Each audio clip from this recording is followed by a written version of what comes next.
Wall Street is obsessed with one question: how much money can I make?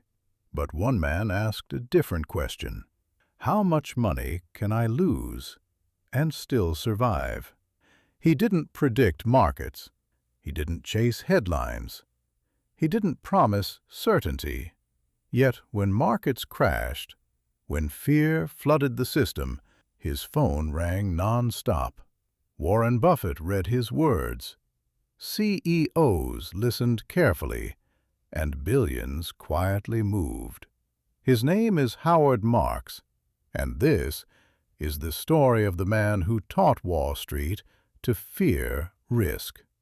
Wall Street sells a simple fantasy that smart people can predict the future, that charts can see tomorrow, that confidence equals intelligence.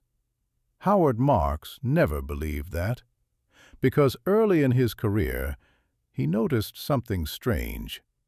The smartest people in the room were often wrong together. Markets didn't fail because of ignorance. They failed because of overconfidence. And that insight would define everything Howard Marks would become. Howard Marks studied finance at Wharton, then earned his MBA at the University of Chicago. Two elite schools, the best financial theories, but theory didn't match reality. Textbooks assumed rational behavior. Real markets didn't. People panicked. People followed crowds. People bought high and sold low. Howard Marks realized something dangerous. Risk doesn't come from what you don't know. It comes from what you think you know, but don't. That idea quietly separated him from almost everyone else on Wall Street. Howard Marks joined Citibank, then TCW Group. This was real Wall Street power. But instead of chasing hot stocks, Howard studied bad situations, distressed companies, troubled debt, assets everyone else avoided. While others asked, "Can this make me rich?" Howard asked, "What can go wrong?" And that mindset changed everything. Howard Marks believed you don't need to be right all the time. You just need to avoid being wrong in a big way. He wasn't chasing brilliance. He was chasing survival. Because in investing, those who survive the crash own the future. This philosophy quietly prepared him for what was coming next, a moment when fear would flood Wall Street, and opportunity would appear only for those who understood risk. As markets grew euphoric, Howard Marks became uneasy. Prices were rising. Risk was being ignored. Everyone felt smart. That's when Howard did something unusual. He wrote, not a forecast, not a prediction, but a memo, a calm warning to investors about cycles, about greed, about the illusion of safety. Most people ignored it. They always do. Because the most dangerous moment in finance is when fear disappears. Fear is about to return. By 2006, everything looked perfect. Housing prices only went up. Credit was cheap. Risk felt invisible. Banks were lending to anyone. Investors were borrowing more to earn more. Leverage was everywhere. The system felt safe. That's when Howard Marks felt uncomfortable. Because safety in markets is usually an illusion. When everyone agrees, something is already wrong. Then the cracks appeared. A few loans failed, then more. Then entire mortgage portfolios collapsed.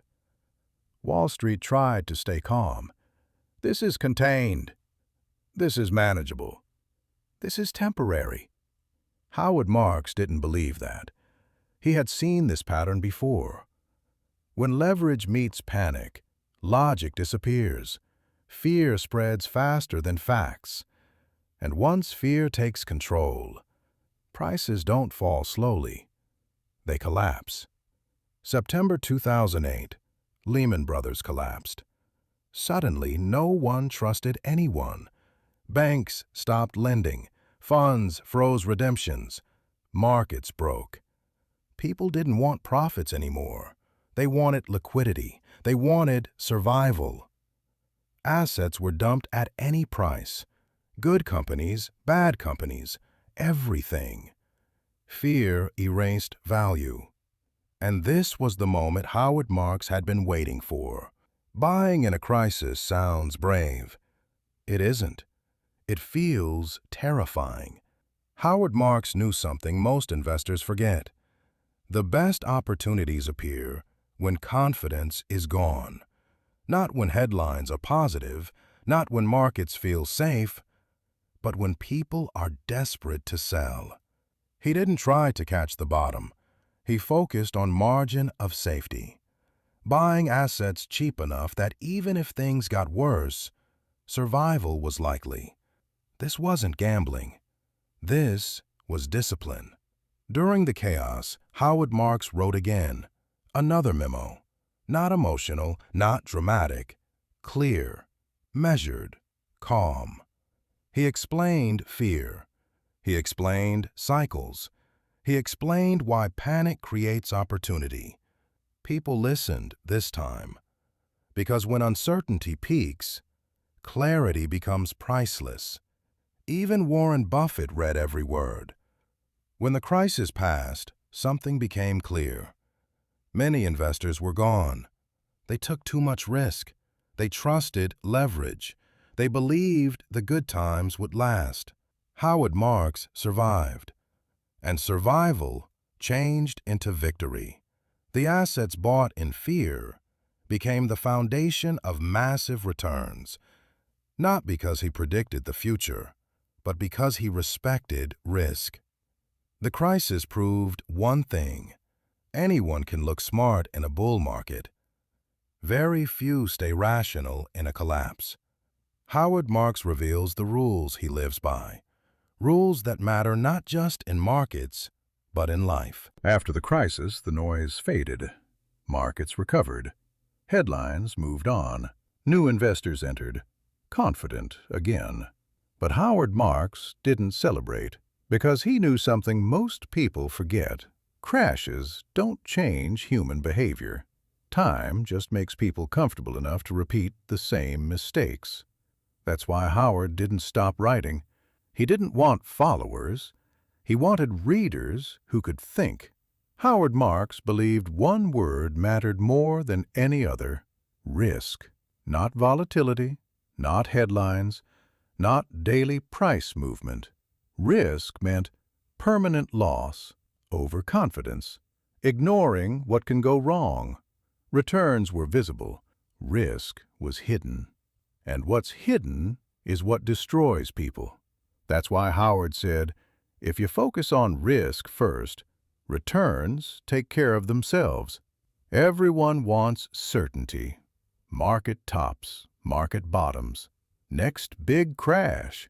Howard Marks refused to predict, because prediction creates confidence, and confidence leads to oversized bets. Instead, he studied cycles: boom, bust, recovery, complacency. Not to time them perfectly, but to recognize where optimism had gone too far, and when caution was ignored. Howard Marks believed most people stop at first-level thinking. Things are good, so I should buy. Second-level thinking goes deeper. Things are good, so expectations are high. So risk is high. So future returns may be low.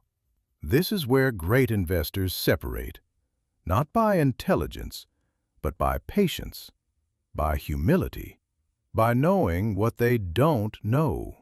Howard Marks never became famous for bold predictions. He became respected for being consistently rational. In a world addicted to certainty, he offered doubt. In a system driven by greed, he offered discipline. That's why when Howard Marks writes, Wall Street listens, not because he's always right, but because he survives when others don't.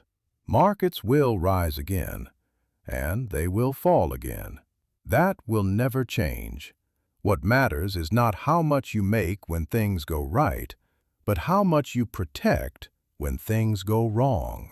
Howard Marks didn't teach Wall Street how to get rich fast. He taught it how to stay alive long enough to win. This video is for educational purposes only, not financial advice. If you found value in this story, like the video, share it with someone who needs it, and subscribe for more true market stories.